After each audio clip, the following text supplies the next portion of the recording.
Some people are very famous. Other people are sort of famous. But most of us aren't famous at all. But we all have one thing in common. Everybody's got a great story now and again. Please welcome to Their Stories. And today, like always, we have a phenomenal guest with us who happens to be remote today because he's on the other side of the United States of America, and we're in Pensacola at the Cradle of Naval Aviation. If you like the military, you like history, you like football, this guy has got it all rolled into one. He was a star football player in high school, All-American in college with Notre Dame. I believe he won the national championship. He went on to get drafted by the Pittsburgh Steelers. He also got drafted by the United States Army at the same time. And he's a great American because he volunteered to go to Vietnam. And unfortunately, early on, he had a very serious injury, was informed he would never play football again. And really not too long after that, he started winning Super Bowls. So never say never. Everybody, please give a nice welcome to our guest today, a great patriot, great American, and great human being, Mr. Rocky Bleier. How you doing, Rocky? I'm fine, Mike. How are you doing? It's good to hear your voice. It's always nice to talk to you. So thank you for having me on the show. Well, thanks for agreeing to come on the show. We're going to actually meet you in person on the 30th this month in Fort Walton Beach. The Chamber's doing a huge tribute to Vietnam veterans, and you are the keynote speakers. Right, yeah, so I'm looking forward to that. You know, it's with the anniversaries that are coming up, the 250th anniversary of our military, the 50th, anniversary of the end of Vietnam. So there's a lot of activities, and it's a opportune time, if you haven't thought about it, to be able to thank veterans, no matter where they are, who they, when they served, because they all served our country, and very admirably as well. So I'm looking forward to that. Yeah, absolutely. Actually, we just got signed to film the Regional Marine Corps League ball for the 250th. We've done the last 2 years, but this obviously is very special. And I've got a son-in-law that was a tanker when the Marines had tanks. And he said he just took off 60 pounds so he can get in his damn uniform. And they're That's great. Yeah, so him and my daughter are going to come down from Charlotte, North Carolina, for the ball. So we're real proud of him, and that's going to be a great thing. Well, look, let's get to it. You got a lot to talk about. Let's go back to where you grew up, and your high school athletic career, and then you go into Notre Dame. So let's kind of start back when you were the young kid. Yeah, so a young kid. So yeah, I grew up in Appleton, Wisconsin. Population about 35,000 at the time. Paper mills dotted the area, and my father owned a local bar, neighborhood shop beer joint, and we lived there, and that's where we grew up. But it was kind of an ideal time, and I tell people today, because it's somewhat difficult, and I'm very pleased to be able to be a part of the baby boomer onset, that had moved. So you come into a time and an era, so we were a block from the grade school, we were a block from downtown. People would come into the bar all the time, so you had friends, and the neighborhood was surrounded that grade school area, and so it was very convenient. And so my friends were all around there, and you play outside. That was that was a time when television did not dominate. There was no cell phones, tweets, posts, texts that would eat up your time, and so you just had to you had to make your own fun, and so it was lovely, and because of that, and I just say that, and because of that baby boomer boost, now there's a need for more high schools. And so all of a sudden there's a brand new Catholic high school that was built in Appleton. And so what the importance of that was because it drew kids from the area to that school. Those kids that might have ended up in the public schools around the area, all migrated towards this brand new Catholic school. And because of that, you get a plethora of just good athletes, kids that played, and we have a terrific coach by the name of Torchy Clark who comes in and And during that period of times that school developed, we had never lost a football game. Wow. And we lost 5 basketball games, and we were the number one ranked team in the state of Wisconsin, both in football and basketball. And I say this not to brag, but because the kids are playing, and because of the success of that team and my teammates and so on, you kind of get recognized for your contribution, and because of that, you get a chance to continue your education. And so I get scholarship offers from around the area, from state schools to University of Wisconsin, the Big Ten schools, and I got one from Notre Dame, and so my parents didn't go to college. There was no allegiance to any one school like there is at times, and so now you have to make a decision of where you're going to go. And so I didn't want to. The fact is that I chose there was a patron that had stopped into Dad's bar, and he gave a piece of advice. He said, "You're going to get a lot of scholarship offers." He said, "By the time you see all the schools, you go see 5, 6, 7 schools or so, they're all going to roll out the red carpet, and you have to come back and you got to make a decision. And how do you make that decision?" He said, "My opinion is choose 3 schools that you would like to graduate from. Not necessarily play football, but graduate from, because anything can happen in your athletic career. You can get hurt and not play and so on. But it's what you do with that education." I thought, well, that just made eminent sense, and so I chose 3 schools: University of Wisconsin, Notre Dame, and Boston College, because we had a patron that went to Boston College and said, "Hey, I can get you an interview at Boston College." I thought, "Oh, okay, fine, I'll go out there." I mean, you're still talking top shelf with all those schools. I mean, this is not like the junior college down on the corner, right? Right, These yeah, are and so fantastic it's schools. just, yeah, it wasn't. So anyway, as I tell people, I said, then I did what every good Catholic boy was taught to do. That was to go to church, of course, to pray for guidance and direction. And then, like every good Catholic boy, well, I did what my mother wanted me to do, and that was to go to Notre Dame. So that's how I ended up at Notre Dame, and we had a brand new coach that came in at that time in 1964. My freshman year, Era Parsegian, coming from Northwestern as an assistant coach, and took over the reins. And obviously, his legacy talks well of what he had accomplished at the university. But the other interesting thing, and you talk about stories, no matter where we are, what we've done, there's always something that, either is there to support you or help you along the way. In 1964, you can go look this up, the NCAA changed the substitution rule. Prior to 1964, at the change of the ball, you could only substitute 3 players. So we didn't have offensive swaps. 3 players would run out. Quarterback would come out, maybe receiver, somebody else, and 3 guys would run in. That changed, which ultimately opened opportunities for more players to be on the field. And because of that, people were moved around, good athletes moved over to defense and so on, and you get into position to be able to play.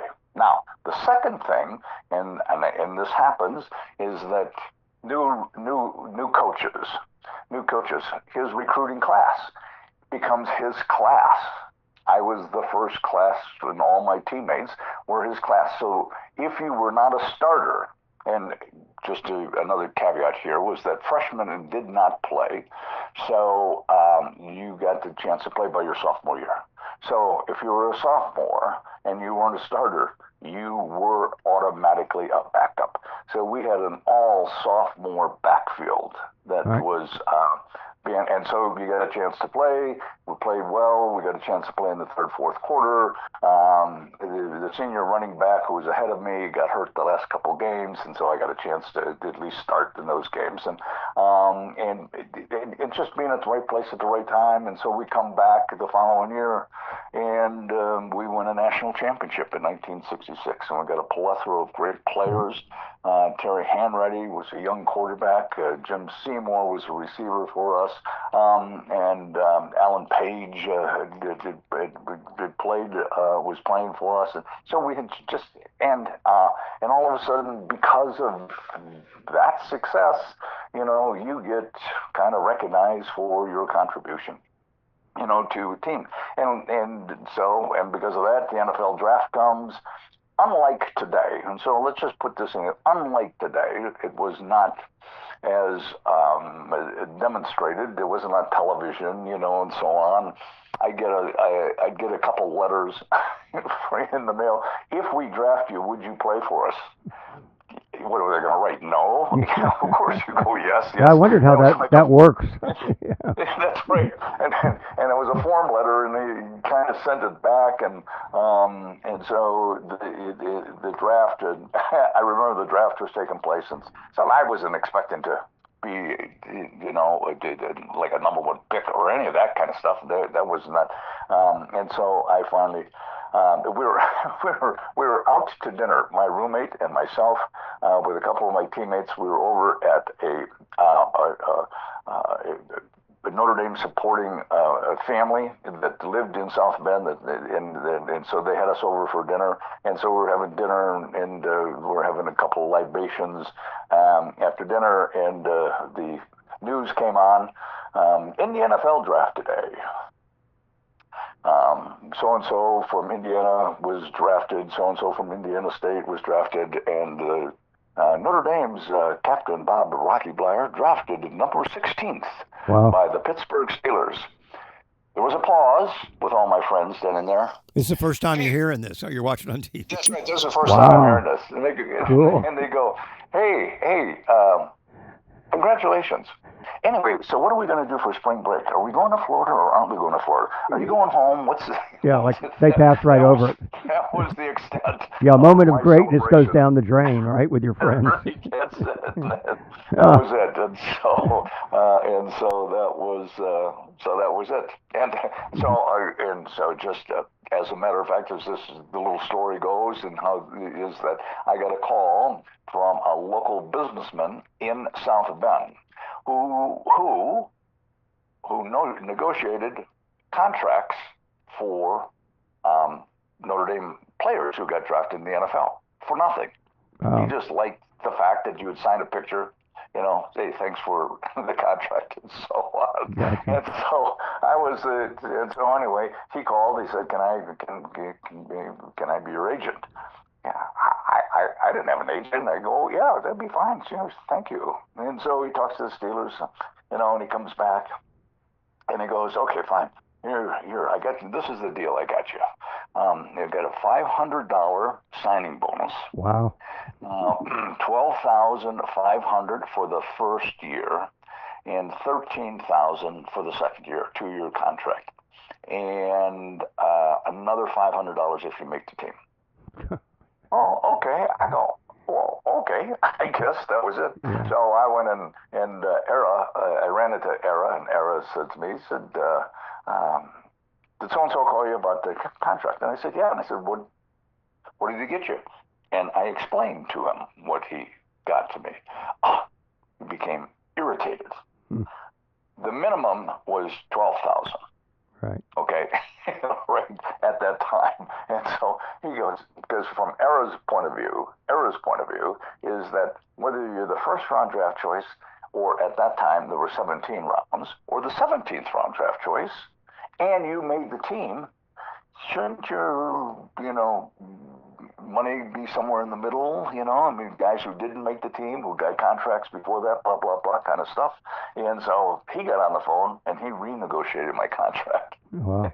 So he got me $2,500 signing bonus, and $15,000 and $18,000. What year? What year was it? What was the year? What year was it? 68. Yeah, well, 1968. Yeah, that same figure today would be, of course, considerably more. But yeah, I mean, it's right. Anyway, so that was it, and so so that's how I got to Pittsburgh. Yeah, I mean, it's just professional sports in general. That's a whole nother interview of the money and all this stuff now. And I guess that's right. Yes, they're paying college players now. somebody said in Florida they're going to be playing. They're going to the high school players are going to be able to sell their images for sponsorships and Oh, stuff. I know it, and where it's gone today, Yeah. that becomes very Now it's like, disturbing to me. yeah, I mean, we're in a business that, everybody wants to be on the boob tube or whatever, and and you got to wear, I work with a lot of interns and people like that. And I said, study your heroes.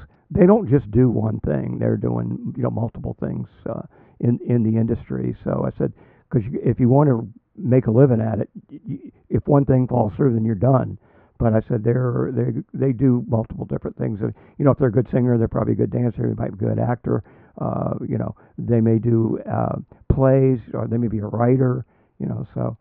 So anyway, now you did you make the team?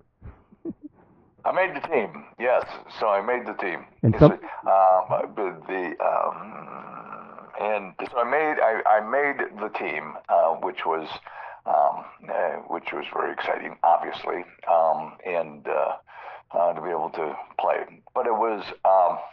But now, so what we have to factor in at this period of time was that there was a little conflict that was going on the other side of the world, Yep. over in Vietnam, and it wasn't a popular war over there. Although the draft board was very busy at the time trying to get people in personnel, and so people became eligible, for the draft Right. after they turned 18. You got a college deferment or a school deferment, and then you were eligible, for the draft. So I remember that at that one moment in time, early in my career, at that moment it was one of the happiest days of my life. Was towards the end of training camp, and so we're going, and Bill Austin was the head coach for the Steelers at that time, and so I ran into him. He said, "You get a second? I'd like to talk to you." He said, I said, "Yes." He said, "Listen, we got this letter in the mail. It was accidentally opened, and it was my 1A classification, which now made me eligible for the draft." Yep. He said, I think you're, he said, "You're good enough to make this team." He said, "And we'll take care of this for you," Mm-hmm. whatever that meant. Right. It was like, and I was just thinking, they get me in the reserve or the National Guard or wherever it is, and that's where they were placing, some of the people at that time fulfill the obligation, but you weren't necessarily going to be gone during the football season. And so, okay, fine. Well, time went by, a month went by, another month went by, and so I went to the Steeler office and I said, "Hey, have you heard anything about this? We're having problems. Our problem is that, the general retired, the congressman got defeated, so we're running against these barriers." And it was 1968, the height of the war. I mean, the height of the draft, and so people were filling all those spots, and so I changed my draft board from Wisconsin to Pittsburgh, to Pennsylvania, just to buy some time. Right. And then so I remember the day. It was sitting in front of my locker. It was early part of December. It was just hanging over my head because I hadn't heard anything from anybody, and all of a sudden one of the equipment men said, "Hey, Bleier, there's a letter over here for you." Oh, geez. And so I stood up, walked over to the table and perused through the mail, and there it was, a letter. And so I opened it up very tenderly, slipped out the paper, as I tell people, it was from my uncle. Yeah. My Uncle Sam. "Greetings," it said. "We'd like to inform you that you've been inducted into the armed services of your country." Now, that was the worst fan letter I've ever received in my life. But anyway, to report the next morning at 7 a.m. to be inducted into the armed service.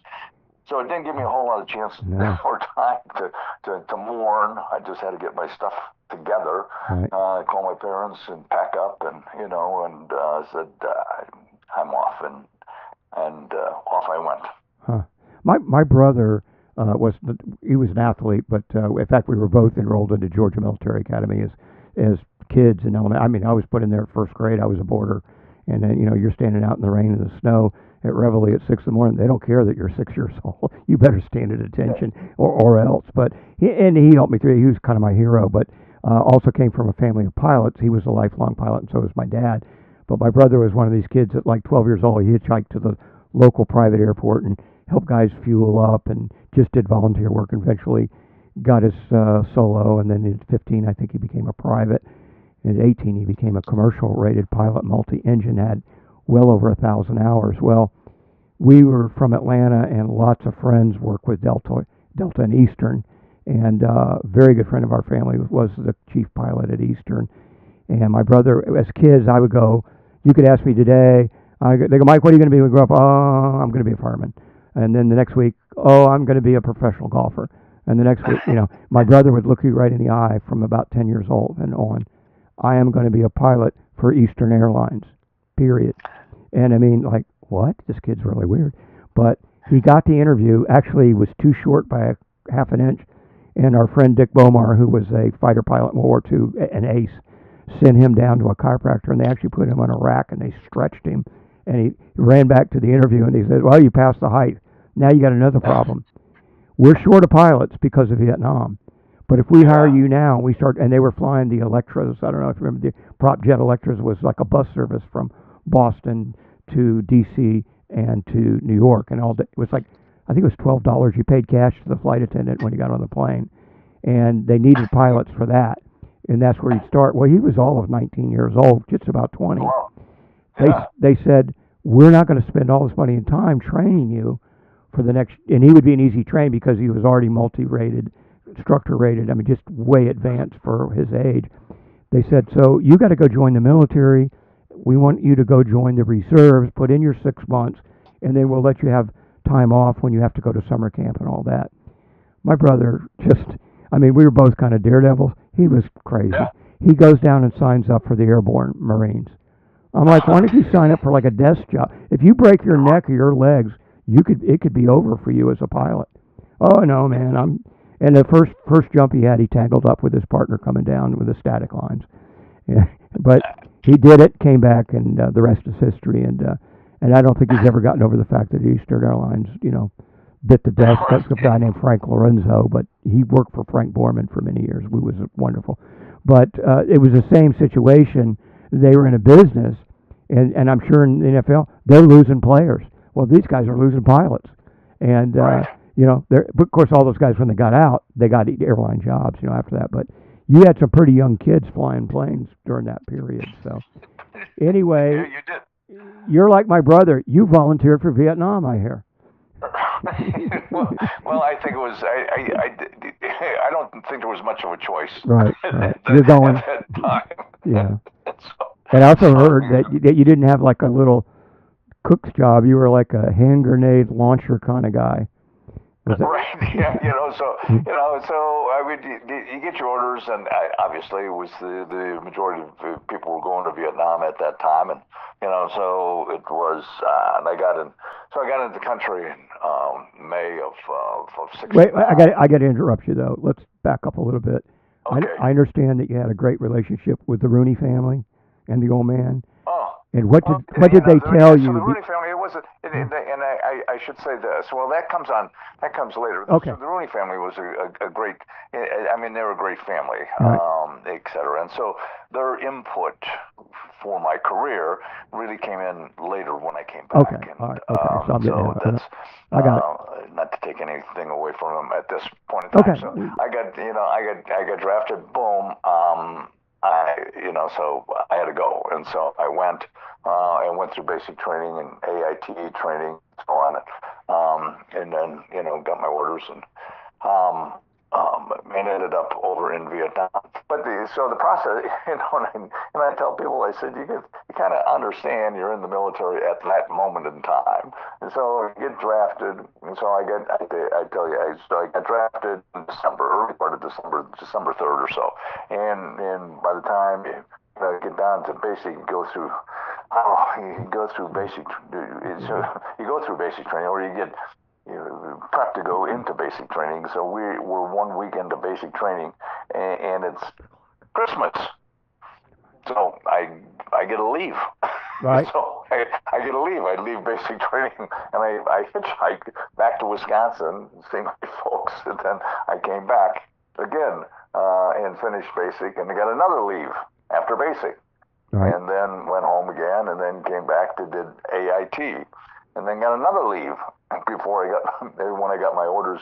That was to go to Vietnam, 2 weeks leave, and then I had to report to San Francisco. Well, you report to San Francisco and you go through the process, and you're there for 3-4 days, and then all of a sudden you get your orders. They ship you over overseas, and then you get your orders to go to Vietnam, and then you get your unit. But then you got to go through some process, So it's a period of time. So I finally get over there in May of '69, and I get with my unit, and so the commanding officer there saying, okay, or the first lieutenant, first sergeant, I should say, actually, he said, okay, fine, what we need is a grenadier. So you're going to be carry a grenade launcher. And so along with that, I had to carry, I had to carry 60 rounds of grenades. And so it was heavy. Anyway, so that's how I got to be a grenadier. Right. So you're not in country. I don't know the exact timeline, but you're now in combat, and something bad happens, and right. Yeah. So we were in I Corps. Just for those your listeners out there, in the southern part of I Corps, we were out of Chulai, Hepduck, down in the Hepduck area. For those who may remember, the Marines had the northern part of I Corps. Along the DMZ border up there, and they patrolled that and then moved on. So during this process, and so on, and into August, was that there was a movement by the Marines pushing a regiment of NVA players down south, and we, the Americal Division, which I was a part of, was a retaining force, so to speak. And anyway, so all of a sudden we were part of this movement. And as a private, you didn't know what was going on. You just did what they told you to do, and right. And where we had to go. And so I didn't find this out until much later. And so that was that kind of a movement that was organized at headquarters, and would need to be done. We were just a part of it. So I got to take you there. We knew the enemy was in the area somewhere, coming down, and we were on patrol, and we're walking on an open rice paddy 40 yards in front of me. I was about 6th or 7th in line. 40 yards in front of me, I saw movement across this berm, a body movement. And so he hollers out, gook, gook. And all of a sudden, shots break the stillness. The enemy starts to run, and he starts to chase them, pulling everybody out in the middle of this rice paddy. When all of a sudden, a machine gun nestled in the bushes up on a cliff started to scrape the area and level the area. Pooh, bodies were diving left and right to get out of harm's way, and I drove into a rice paddy in front of me, crawled on my hands and knees to the end of that rice paddy. Found 4 guys who were pinned down out in the open, and I saw the machine gun was nestled back up on the hillside in the bushes, and so that was my responsibility, having a grenade launcher to get some firepower onto that position. When I rolled over and breached my grenade, all of a sudden I felt a thud in my left leg. It started to burn and bled. I was hit for the first time that day. So I discharged that round. We were in a firefight. The 4 guys who were pinned down got out of there, and we crawled back to a wooded area with the rest of the other guys coming back in, and we set up this defensive position. So the enemy starts to probe or come towards us, probing there, and they get close enough at this one point when all of a sudden out of the corner of my eye, I saw a hand grenade come flying through the air. officer was prone, looking out over the patties, and it hits him right in the middle of the back, and it bounces off of him, and it rolls towards me, and I jump to get out of the way, and it blows up, and it blows up through my lower feet and legs. And again, I was hit for the second time that day. You were hit on each side, right? One with the bullet and the other one. Yeah, with the left side and then the right side. Okay. Yeah, so then the right side. Holy cow. And so then we were in a firefight. We dropped back more, medic come over, wrapped what he could. But you got your adrenaline going, you got this fighting going on,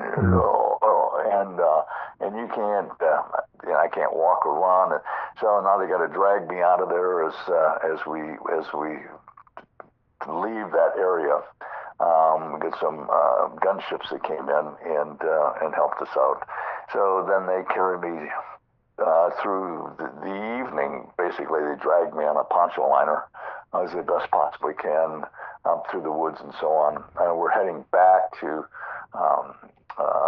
an area where helicopters would come in and get us out of that area. And so and then we finally got back there. And I got on a helicopter and went to the aid station, then went to Da Nang, and then you didn't get to go surfing at China Beach at Da Nang? Was that out of the question at that point? Okay.